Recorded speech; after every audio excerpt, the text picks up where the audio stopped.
रांची से एक और बड़ी खबर, जहां पर झारखंड में नई उत्पाद नीति जल्द होगी लागू। उत्पाद विभाग ने फाइनल ड्राफ्ट तैयार किया है। डिपार्टमेंटल स्टोर में शराब बिक्री का प्रावधान हटाया गया है। नए नियम 1 मई से लागू होने की संभावना है। खुदरा शराब बिक्री के लिए प्लेसमेंट एजेंसी की जगह दुकानों की बंदोबस्ती होगी और ड्राफ्ट वित्तीय, जो बता दें आपको कि ड्राफ्ट वित्तीय विधि और राजस्व विभाग को भेजा जाएगा, फिर कैबिनेट की स्वीकृति मिलेगी। तो बड़ी खबर निकलकर सामने आ रही है, जहां आपको बताते चले कि नए नियम 1 मई से लागू होने की संभावना है। तो बड़ी खबर राजधानी रांची से निकलकर सामने आ रही है। इसके तहत आपको बताते चले कि झारखंड में नई उत्पाद नीति जल्द लागू होगी। उत्पाद विभाग ने फाइनल ड्राफ्ट तैयार कर लिया है। डिपार्टमेंटल स्टोर में शराब बिक्री का प्रावधान हटाया गया है। तो राजधानी रांची से इस वक्त की बड़ी खबर, झारखंड में नए उत्पाद नीति जल्द लागू होगी। उत्पाद विभाग ने फाइनल ड्राफ्ट तैयार किया है। डिपार्टमेंटल स्टोर में शराब बिक्री का प्रावधान हटाया गया है। नए नियम 1 मई से लागू होने की संभावना। खुदरा शराब बिक्री के लिए प्लेसमेंट एजेंसी की जगह दुकानों की बंदोबस्ती होगी और ड्राफ्ट वित्तीय विधि और राजस्व विभाग को भेजा जाएगा, फिर कैबिनेट की मिलेगी स्वीकृति। तो झारखंड में नई उत्पाद नीति जल्द होगी लागू।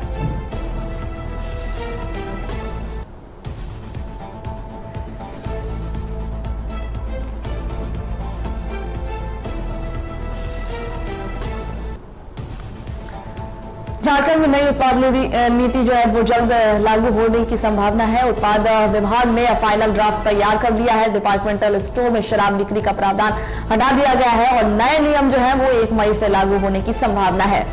वहीं खुदरा शराब बिक्री के लिए प्लेसमेंट एजेंसी की जगह दुकानों की बंदोबस्ती होगी। ड्राफ्ट वित्तीय विधि और राजस्व विभाग को भेजा जाएगा और फिर कैबिनेट की स्वीकृति मिलेगी। तो अब जो है झारखंड में नई उत्पाद नीति लागू होने वाली है, जहां पर उत्पाद विभाग ने फाइनल ड्राफ्ट तैयार कर लिया है। डिपार्टमेंटल स्टोर में शराब बिक्री का प्रावधान हटा दिया गया है और जो नए नियम है वो 1 मई से लागू होने की संभावना है। इस पर अधिक जानकारी साझा करने के लिए हमारे साथ फोन लाइन पर संवाददाता दीपक जुड़ गए। जी दीपक, देखिए झारखंड में नई उत्पाद नीति लागू होने वाली है और इसको लेकर के ड्राफ्ट तैयार कर लिया गया है। अब जो है नए नियम 1 मई से लागू होने की संभावना है, इसको लेकर क्या कुछ जानकारी है? देखिए सभा, ये जो पुरानी नीति जो है आबकारी नीति जो छत्तीसगढ़ पॉलिसी पर आधारित थी, वो उसका जो कार्यकाल है वो 31 मार्च 2025 को खत्म हो रहा है। तो इसलिए झारखंड सरकार ने ये नई कवायद शुरू की है कि नई उत्पाद नीति राज्य में लागू की जाएगी और पुरानी जो पॉलिसी थी 2018 से पहले, वो उसी की तर्ज पर अब जो दुकान है, शराब की दुकानें है, रिटेल आउटलेट है, उसकी बोली लगाई जाएगी। निविदा दाताओं को बोली लगाकर वो ऑक्शन के जरिए वो दुकान हासिल करना होगा। और अभी जो दुकानों का संचालन हो रहा था वो प्लेसमेंट एजेंसियां कर रही थी। राज्य भर में करीब आधा दर्जन से अधिक प्लेसमेंट एजेंसियां दुकानों का संचालन कर रही थी, जिस पर कोई सरकार का नियंत्रण नहीं था और इन प्लेसमेंट एजेंसियों की वजह से 80 करोड़ से अधिक का राजस्व का नुकसान सरकार को वहन करना पड़ रहा है।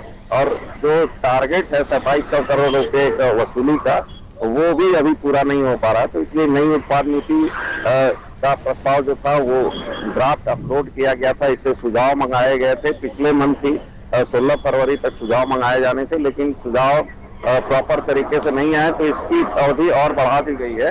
और साथ ही साथ अब इसे राजस्व परिषद को भेजा जाएगा। जो भी चेंजेज होंगे, नियमावली में जो बदलाव किए गए हैं, और राजस्व परिषद की अनुमति मिलने पर ही नई उत्पाद नीति लागू होगी। इस दरमियान जो है 1 अप्रैल से लेकर 1 मई तक जो है Jharkhand state beverage corporation limited सभी दुकानों का संचालन करेगी। तो आने वाले समय में देखना होगा कि नई उत्पाद नीति 1 मई से लागू होती है या नहीं लागू होती है। बहुत शुक्रिया आपका जानकारियां साझा करने के लिए।